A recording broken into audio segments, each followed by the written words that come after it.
Makanya kalau ada orang ketika dia tidak mampu untuk menghitung kembali nikmat yang Allah berikan kepada hidupnya begitu banyak dan begitu tidak terhingga ketika Allah memberikan nikmat kepada setiap manusia. Karena Allah sudah mensifati dirinya dengan kata Rahman, Allah sudah mensifati dirinya dengan Ar-Rahim.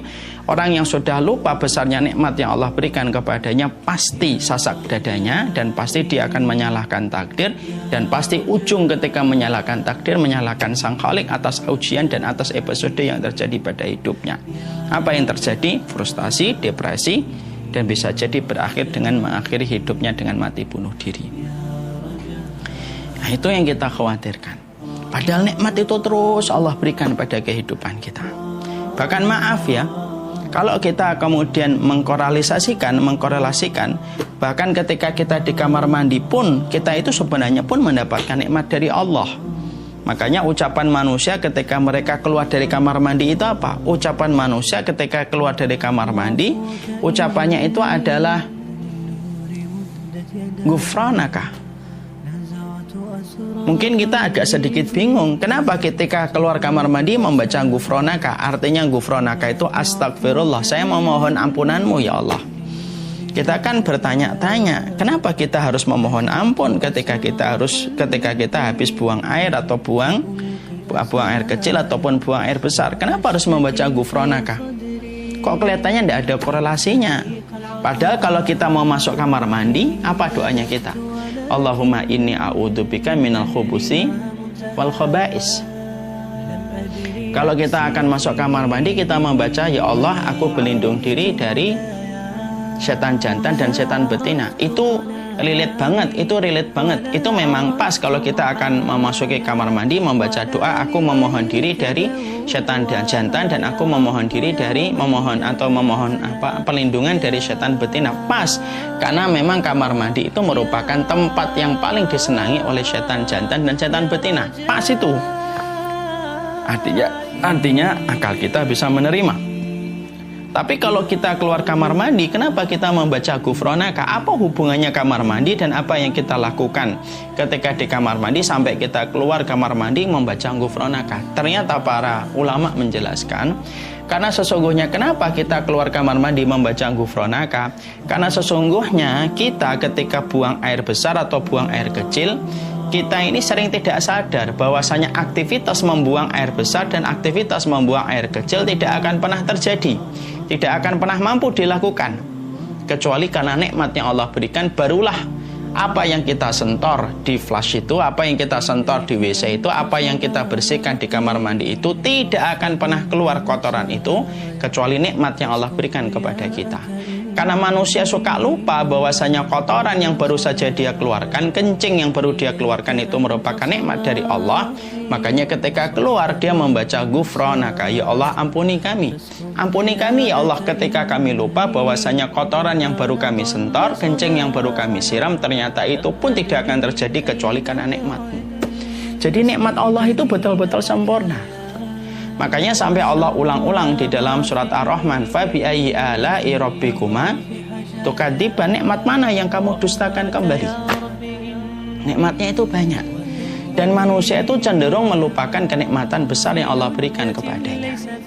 Ya, jadi manusia itu cenderung melupakan kenikmatan itu ketika dia diuji. Akhirnya dia lupa nikmat yang Allah berikan sudah begitu banyak. Dan Allah pun ketika memberikan ujian, tidaklah memberikan ujian bukan untuk mendolimi kita.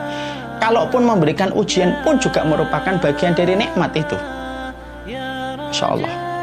Jadi Allah itu memberikan nikmat yang banyak, yang jumlahnya sebagaimana samudra yang tidak ada tepinya, dan Allah memberikan ujian yang hanya seujung kuku. Ujian pun sebenarnya itu merupakan bagian dari nikmat yang akan dia panen buah manisnya di akhirat ketika dia melewati ujian sesuai dengan keridhaan Allah.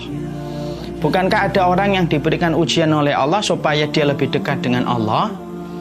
Bukankah ada orang yang diberikan ujian oleh Allah supaya dia lebih merintih kepada Allah?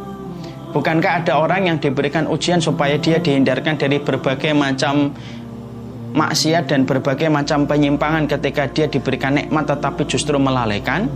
Bahkan fungsi dari ujian pun sebenarnya itu merupakan bagian dari kenikmatan yang akan dia tunai dan akan dia petik dalam kehidupan di akhirat. Jadi nikmat dan ujian itu semuanya ternyata sama. Ujian pun merupakan bagian dari nikmat. Kalau kemudian disikapi dengan sikap keridhaan, karena ujian itu tidak Allah berikan kecuali Allah itu pengen di balik satu ujian itu ada kebaikan yang besar bagi mereka yang meresponnya dengan hikmah. Ya, Masya Allah ya. Jadi kebaikan Allah itu tidak perlu kita pertanyakan mana nikmat yang kita dustakan itu mana lagi. Tidak ada yang kita dustakan. Makanya manusia itu dikatakan wa innal insana lirabbihi lakanut.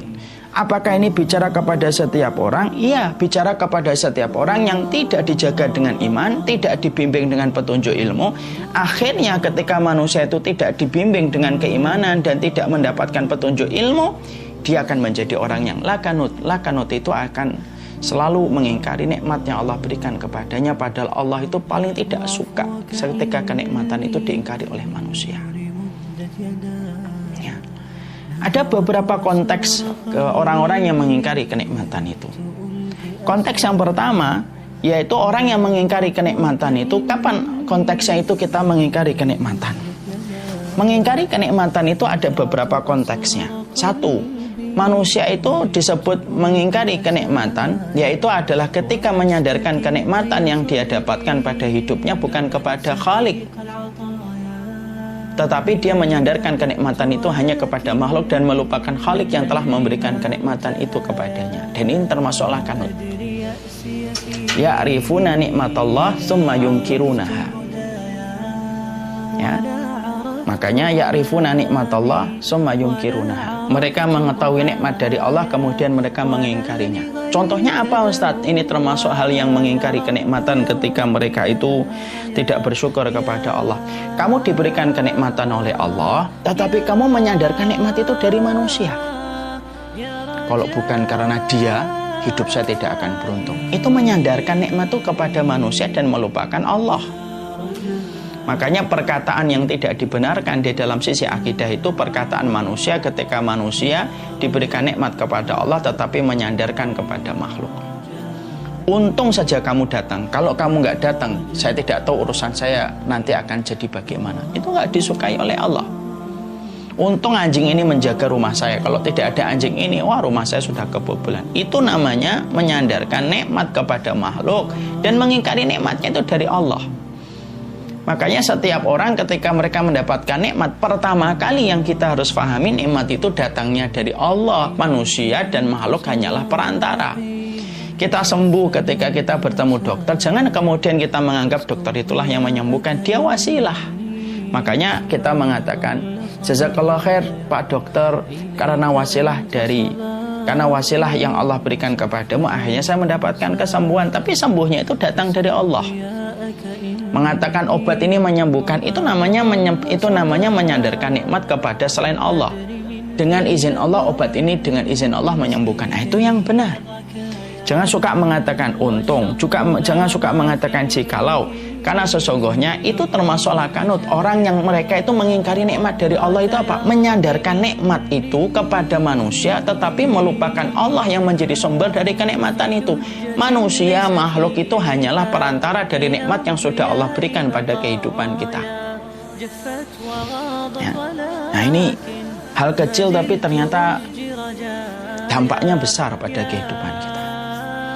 Kita banyak sekali menyandarkan nikmat kepada manusia gitu. Suka mengatakan untung saja. Dulu saya ditolong oleh dia. Kalau dia tidak menolong saya, mungkin saya tidak akan sebagus ini. Salah. Walaupun itu cuma omongan, walaupun mungkin yang ngomong akan berkata, maksud saya juga semuanya dari Allah. Itu pun harus ditunjukkan dengan perkataan. Ini memang dari Allah, wasilahnya lewat beliau, wasilahnya dengan obat, wasilah itu perantaranya dengan ini, wasilahnya dengan ini, perantaranya dengan ini. Barulah kemudian seseorang itu disebut sebagai orang yang mengakui nikmat itu datang dari Allah. Kembalikan itu kepada Allah. Makanya tidak boleh di dalam sisi akidah mengatakan untung saja ada anjing ini, untung saja ada kamu yang narik saya sebelum saya nyebrang, kalau enggak saya mati. Itu termasuk di antara konteks orang yang mengingkari nikmat yang Allah berikan. Makanya pastikan bahwasanya nikmat itu merupakan bagian dari Allah Subhanahu wa taala.